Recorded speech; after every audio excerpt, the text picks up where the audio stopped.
Sudden wealth does not test your intelligence first. It tests your pressure system. That is where almost everyone gets this wrong. They think getting rich all at once is a reward problem, a spending problem, a tax problem, a luxury problem. They imagine the danger is buying the wrong house, trusting the wrong advisor, or wasting too much money too quickly. Those are real dangers. They are not the first danger. The first danger is that a large sum of money enters a life that was built for a much lower pressure level. The moment it arrives, every weak seal in that life starts hissing. Your family structure, your self-control, your friendships, your marriage, your work identity, your vanity, your boredom, your secrecy, your fear, your unfinished childhood fantasies, your guilt, your greed, your need to be admired, your need to be rescued, your need to rescue other people. Money hits all of it at once. That is why sudden wealth behaves less like a gift and more like a shock wave. If the life it enters has no blast doors, the wave keeps traveling until it rips something open. I have watched people misunderstand this for years. The public thinks wealth is hard to earn and easy to enjoy. Very often earned wealth is easier to keep precisely because the earner changed shape while building it. Sudden wealth is different. Sudden wealth gives the balance sheet a giant jump without giving the personality the years it would have needed to catch up. That mismatch is where fortunes die. The source document behind this story says exactly that in its own way. It opens by noting that when people receive a massive influx of capital, most often through inheritance or some luck-based event, very few are actually ready for it, and many lose it within a few years because they have never built wealth, never learned how money works, and become eager to spend. That is the deepest line in the piece, and it is the line I am preserving. But I want to make it much more severe. If money arrives before your internal structure is ready, then the money does not merely amplify your choices, it amplifies your cracks. That is the first truth. Sudden wealth is not a pile of freedom. It is a pressure wave. And the first job is not to celebrate it, it is to survive it. The first blast door is silence. The source says do not let anyone know. Good. It should say that first, because the moment the news spreads, the money stops being only money. It becomes a social event. And once it becomes a social event, you are no longer dealing only with capital, you are dealing with projection, envy, entitlement, emotion, performance, manipulation, requests, schemes, curiosity, fake admiration, old resentment, new theater. This is why I tell people the same thing. A fortune that is not yet structured must be kept underground. Not forever, but immediately, because the money is still liquid and your judgment is still hot. Those two things together attract predators faster than almost anything else in adult life. Some predators are obvious. Others come wearing familiar faces. A cousin with a dream, a friend with an emergency, a sibling who suddenly remembers your shared childhood sacrifices, a former classmate with a beautiful business idea and no discipline, a stranger offering elite access, a professional who appears polished and understands that confusion plus vanity is a highly profitable client profile. The source is right. Do not let anyone know at first. But the deeper reason is more important than privacy for privacy's sake. Silence is not just secrecy. Silence is containment. It keeps the shock wave from immediately bouncing through your social world and coming back at you in the form of pressure. That is the second truth. The moment people know, the money stops being your capital and starts becoming their story about what you owe. Silence buys you time. Time is what keeps the blast wave from finding every weak window in your life. The second blast door is debt removal. The source says pay all your debt immediately. And as a first move that is generally right in spirit, I would put it slightly more carefully, but even more strongly. Pay off the toxic consumer and fragile debt first. Anything high interest, humiliating or structurally destabilizing, should be extinguished before the money begins performing any other role. Why? Because debt is not just subtraction. Debt is an amplifier. It takes every later bad decision and makes it more expensive. Sudden wealth plus old debt is like surviving the first explosion and then leaving gas lines open in the basement. That is foolish credit cards, personal loans, payday nonsense, finance furniture.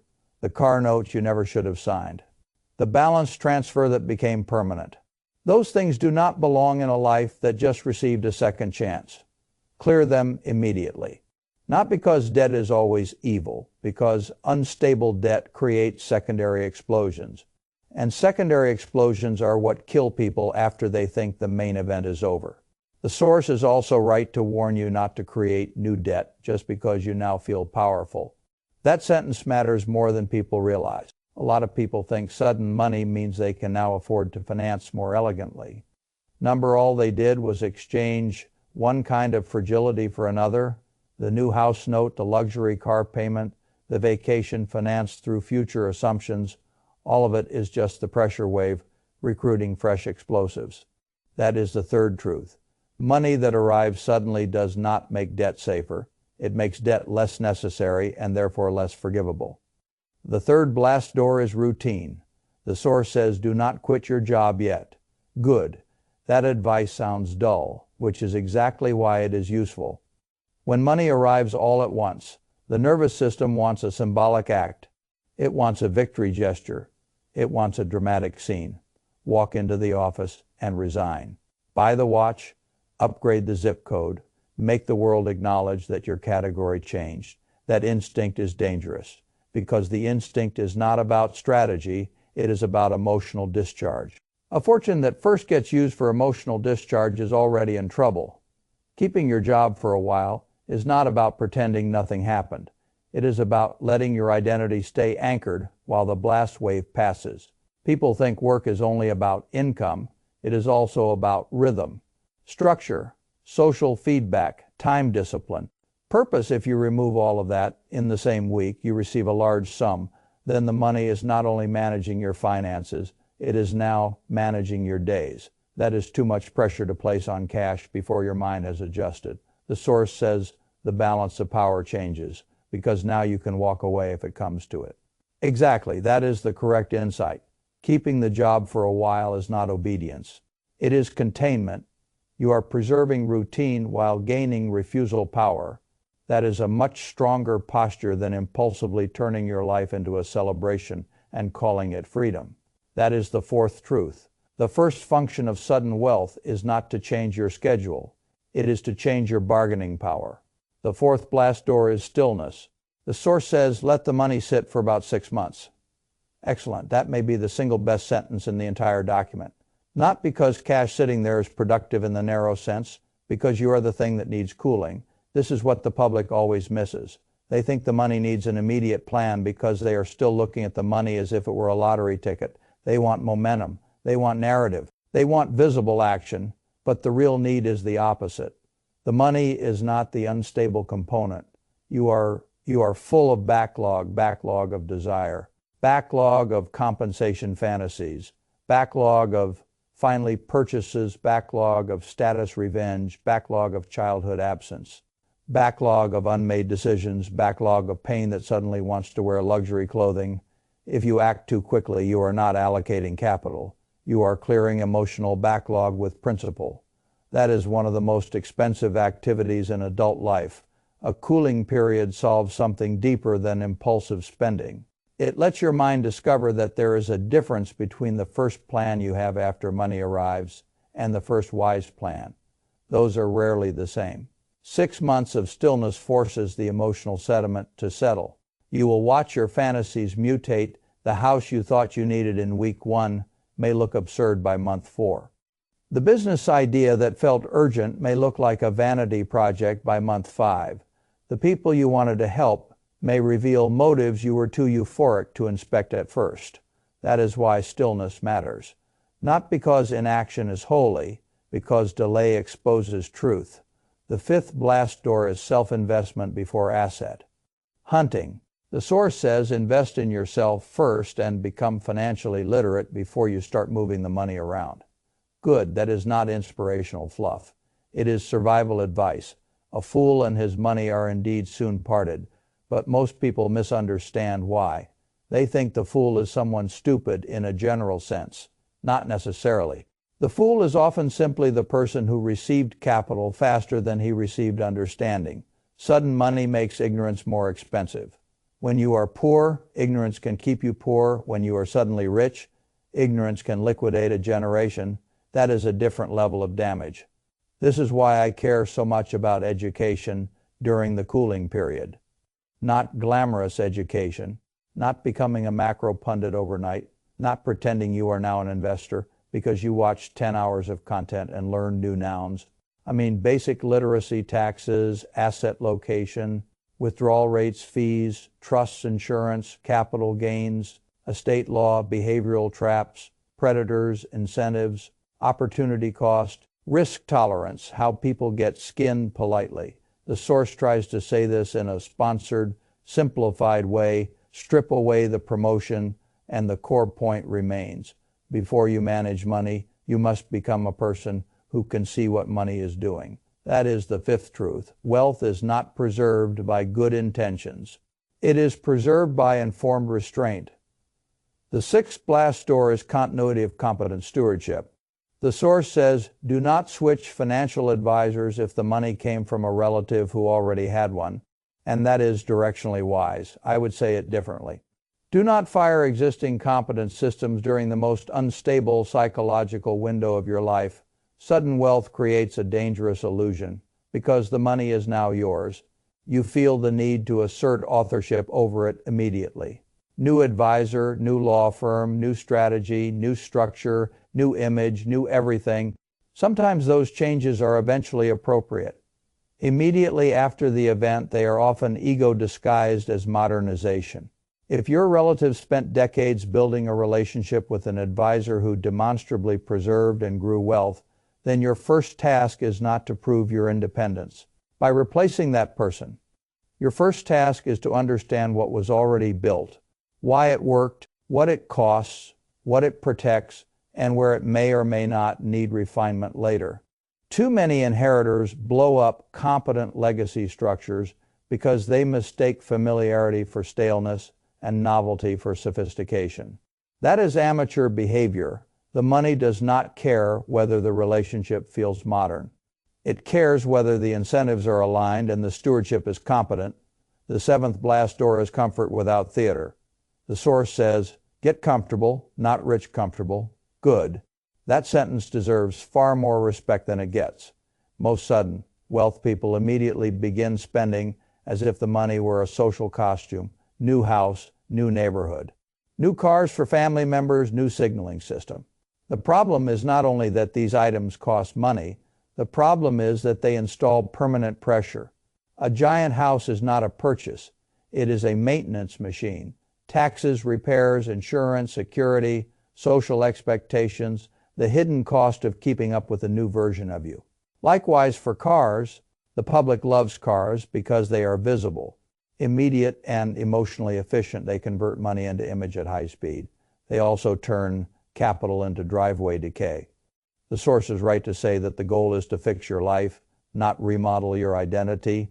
That is the cleanest way to put it. Pay off the old house. If it strengthens the structure, fine. Improve your living conditions. If they were genuinely poor, fine. But do not migrate into a richer ecosystem merely because you now have the balance to enter it. Many ecosystems are not wealth preserving, they are wealth-consuming social theaters. That is the sixth truth. The first duty of sudden money is to reduce pressure, not install prettier pressure. The eighth blast door is ruthless boundary setting with friends and family. The source says, do not invest in your friend's business or lend money. Correct. Most people hear this as cynicism. It is not cynicism. It is structural mercy. Here is what happens when unearned money becomes known to a circle that did not build it with you. The money stops being abstract capital and becomes moral theater. People tell themselves stories. You got lucky. You did not earn it. The amount is large. Their need is real. Their idea is better than the world sees. A little from you would change everything for them. And because the money arrives suddenly, you are emotionally vulnerable to these stories yourself. You may feel guilt, obligation, gratitude, pressure to prove generosity, pressure not to become one of those people. That is how holes get cut into the safety net, and the money does not need many holes to stop functioning as a net. The source is right. That relationships often get ruined either way. You give the money and the business fails or the loan vanishes. and now resentment enters from a different door. You refuse the money and people accuse you of selfishness. Fine, at least in the second version you still have the capital. One hurt relationship is painful. A hurt relationship plus destroyed principal is worse. This is the seventh truth. Charity without structure is often just guilt spending with nicer language. If you want to help later, do it from a plan, never from the shock wave. The ninth blast door is the refusal to become a sudden entrepreneur. The source says, do not start a business immediately. Excellent. This is one of the most overlooked hazards. Sudden wealth gives people the illusion that because they finally have capital, they are now qualified to become operators. Not true. Capital can fund a business. It does not automatically produce judgment, product sense, leadership, hiring ability, cost discipline, or demand. In fact, sudden money often makes entrepreneurship more dangerous because it removes the friction that would have ordinarily stopped you from financing your own delusions. The business dream you carried for 10 years may still be good. It may also have survived in your head precisely because reality never audited it. The source is correct that 9 out of 10 businesses fail. More importantly, many of the founders who fail are not fools. They simply confuse strong imagination with strong economics. After sudden wealth, your imagination is on steroids. That is the worst possible state from which to approve a capital-intensive idea. If you want to build something, eventually fine, but not in the first emotional season. The 10th blast door is threat awareness. The source says prepare for change because a larger target sits on your back once people know there is money. Yes, this is the part the public refuses to think about because it violates the fantasy that money simplifies life into pure ease. Money solves some problems. Then it creates more complex ones. Litigation risk, scams, emotional manipulation, administrative burden, security considerations, trust questions, new forms of envy. If you are naive about that, then the money will not merely finance your life. It will finance your education through pain. That is unnecessary. The 11th blast door is health. The source says once you have money, you should focus on getting healthier. Start with a full medical checkup and use the privilege to improve body and mind. Good. That should not be treated as a lifestyle ad. On-wealth is not meaningful if the body holding it is collapsing. Sudden money does something dangerous here too. It can make people double down on appetite, richer food, more alcohol, more late nights, more temptations, more self-indulgence marketed as finally living. That is one path. The better path is to understand that health is the first asset whose compounding you can still influence immediately. A full checkup, deferred procedures finally done, better sleep, better food, training, therapy. If needed, less numbing. A fortune without health discipline is just a better funded deterioration. The 12th blast door is the spending rule. The source uses the 5% rule, saying that if the money is invested wisely and you only spend the annual return, in theory the capital can last indefinitely fine. As a broad philosophy that is useful, even if the exact safe rate will always depend on the portfolio taxes, inflation, sequence of returns, and your age. The deeper point is what matters. Principle is the tree. Spending is the fruit. The public constantly cuts down the tree because fruit feels too slow. That is why fortunes vanish. They confuse possession with permission. I have it turns into, therefore I may consume it. Number owning a tree does not mean chopping it for a weekend fire. Sudden wealth must be treated as a productive organism. Protect the trunk. Harvest modestly. Let time thicken the rings. That is the 8th truth. The moment you eat principle as lifestyle, the clock starts running against you. The 13th blast door is family structure, especially children. The source says protect your kids from the money and suggests trust structures or controlled distributions instead of full access. Good sudden money can deform the next generation as easily as it can help it. Children who grow up feeling that the capital is a giant warm cushion beneath every consequence may never develop weight. Bearing character, children who are entirely excluded from reality while still orbiting obvious wealth often develop an ugly mix of entitlement, resentment, and incompetence. The proper function of inherited or accidental wealth is not to anesthetize your children. It is to widen their runway without removing their need for structure that requires design, trusts, guardrails. Age gates, education, expectations, sometimes allowances tied to maturity rather than age. That is not cruelty, that is stewardship. A fortune that makes the next generation weak is not legacy. It is delayed destruction. The 14th blast door is fidelity. The source says, do not cheat on your partner. Good blunt advice is often the most useful advice. Sudden money changes the sexual marketplace too. Temptation rises. So does vanity. So does access. So does the fantasy that because your category changed, your obligation should change with it. That fantasy is expensive. Half of everything expensive. Family destruction expensive. Identity shattering expensive. But even that understates the point. Betrayal after sudden wealth does not only destroy money, it corrupts the entire purpose of the gift. The money was supposed to reduce pressure, build security, widen options, and stabilize the people inside your structure. Infidelity converts the pressure wave into a detonation charge at the center of the family system. That is not pleasure. That is vandalism. The 15th blast door is conservatism in the real sense of the word. The source says, play it safe because why risk it? That line may sound boring to people intoxicated by possibility. Good boring is exactly what keeps fortunes alive after sudden transfer events. Not because all risk is bad, because the money did not arrive through skill, and therefore it should not immediately be thrown into arenas that demand skill. You already got lucky. Do not turn luck into a personality. That may be the most important sentence in this entire story. The people who lose sudden fortunes almost always begin doing exactly that. They reinterpret a transfer event as evidence of their destiny. They become bolder, looser, louder, more adventurous, more visionary, more generous in ways that are really undisciplined, more eager to prove they belong in the new room. That is how the wave gets inside the walls. The source adds a final bonus point about balance and the law of averages. I am less interested in the mystical packaging than in the practical warning underneath it.